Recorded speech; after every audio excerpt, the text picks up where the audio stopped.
और इसी बीच बड़ी खबर, इजराइल यूएस ठिकानों पर ताबड़तोड़ अटैक हो रहे हैं। अमेरिकी सैन्य बेस को टारगेट किया गया। ईरान ने बैलिस्टिक मिसाइलें फायर की हैं। तस्वीरें भी आप देख रहे हैं। पूरे मिडिल ईस्ट में जितने भी बेसेस हैं उन सबको टारगेट करने की कोशिश।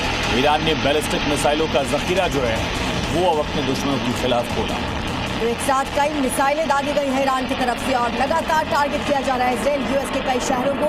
यहाँ पर खासतौर पर अमेरिकी सैन्य बेस को निशाना। और इसी बीच एक बड़ी खबर है, ईरान का तेल अवीव पर बड़ा हमला, इमारत क्षतिग्रस्त हो गई। ईरान ने क्लस्टर मिसाइलें दागी हैं। यहाँ पर एक के बाद एक कई मिसाइलें दागी है। तस्वीरें आप देखिए, तेल अवीव में एक इमारत को निशाना बनाया गया। एक इमारत यहाँ पर क्षतिग्रस्त हो गई। ईरान की क्लस्टर मिसाइलें लगातार इजराइल में कहर बरपा रही हैं और पूरी इमारत मलबे के ढेर में तब्दील हो गई है। 2 लोगों की मौत की भी खबर ईरानी मिसाइल से मिल रही है। कई लोग घायल भी हुए हैं। ईरान ने क्लस्टर मिसाइलों का इस्तेमाल और ज्यादा तेज कर दिया है, जिसको इंटरसेप्ट कर पाना इजरायली एयर डिफेंस सिस्टम के सामने बहुत बड़ी चुनौती है।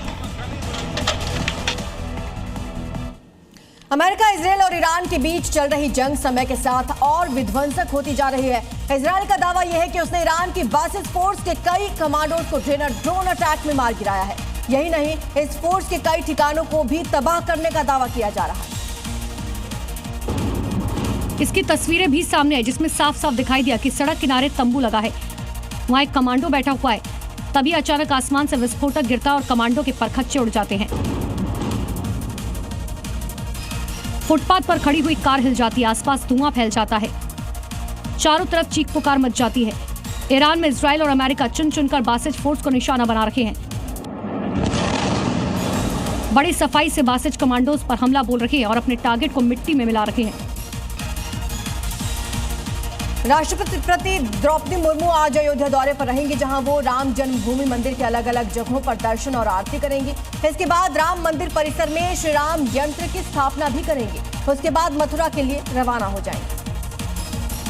एयर इंडिया एक्सप्रेस आज भी पश्चिम एशिया के लिए 48 उड़ानों का संचालन करेंगी, जो दुबई के लिए भी उपलब्ध रहेगी। एयरलाइन के मुताबिक रियाद और मुंबई के बीच उड़ान शुरू की जाएगी, जबकि जेद्दाह से अहमदाबाद, बेंगलुरु, मुंबई, कोच्चि और कोझिकोड के लिए सेवाएं जारी रहेंगी। मिडिल ईस्ट में बढ़ते तनाव के बीच संसद की विदेश मामलों की स्थायी समिति की अहम बैठक हुई, जिसमें भारतीय नागरिकों की सुरक्षा और सुरक्षित वापसी पर चर्चा की गई। आज भी भारत सरकार के मंत्रालयों की ज्वाइंट ब्रीफिंग होगी, सिर्फ विदेश मंत्रालय की अलग से ब्रीफिंग होगी।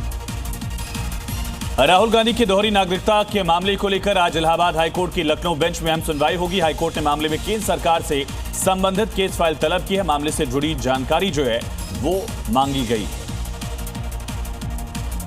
यूजीसी के नए नियमों को चुनौती देने वाली याचिकाओं पर सुप्रीम कोर्ट में अहम सुनवाई होनी है। आरोप यह है कि नए नियम 3C के तहत सामान्य वर्ग के साथ भेदभाव करते हैं। ये संविधान के खिलाफ है। मामले में आज सरकार अपना जवाब रखेगी।